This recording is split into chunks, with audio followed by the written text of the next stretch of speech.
নিয়মিত যারা সাধন করে তাদের জীবনে যে কতখানি উপযোগী এই গ্রন্থ বা এই ডায়েরির যে এইসব যে ভাষাগুলো লেখা আছে, ডায়েরির থেকে যে তোলা আছে, সেগুলো যে নিয়মিত ক্রিয়া করে সে ঠিকই বুঝবে যেটা কত বড় সহায়ক, সাধনার সহায়ক গ্রন্থ। একদিকে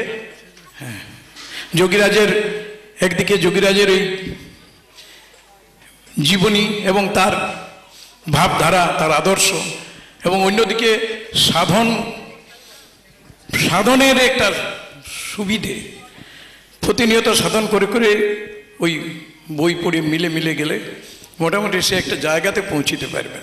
তাই বহু কষ্ট করে আমাদের গুরু বাবা আসমুদ্র হিমাচল এই বইখানা গোটা পৃথিবী আজ ছড়িয়ে পড়েছে, সমস্ত ভাষাতে এই বই প্রকাশ হয়েছে।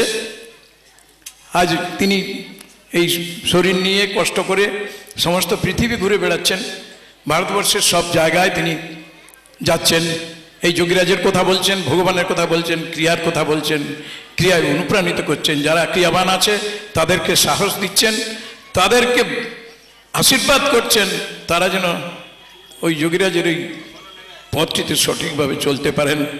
তাই তার আশীর্বাদ আপনারা মাথায় করে নিয়ে চলুন। আর যার জন্য অপেক্ষা করছেন তার বাবার শ্রীমুখ থেকে আপনারা সেই অমৃত ভাষণ আপনারা শুনুন। এই বলে আমার বক্তব্য শেষ করলাম। নমস্কার। বাবাকে প্রণাম জানিয়ে শেষ করলাম।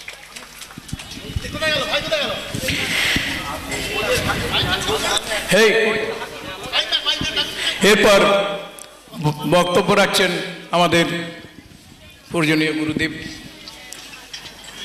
তার মুখ থেকে আপনারা যোগীরাজের কথা, ক্রিয়ার কথা শুনুন।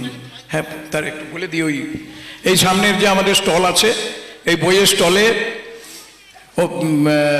অমৃতস্ব পুত্রার বিশেষ সংখ্যা বেরিয়েছে, তা কিনতে পারেন।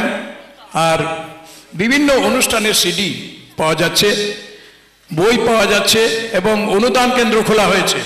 আপনারা যদি কারো দান দেওয়ার ইচ্ছা থাকে ওইখানে যোগাযোগ করুন। সামনেই অনুদান কেন্দ্র খোলা হয়েছে, বুক স্টলে অনুদান কেন্দ্র খোলা হয়েছে।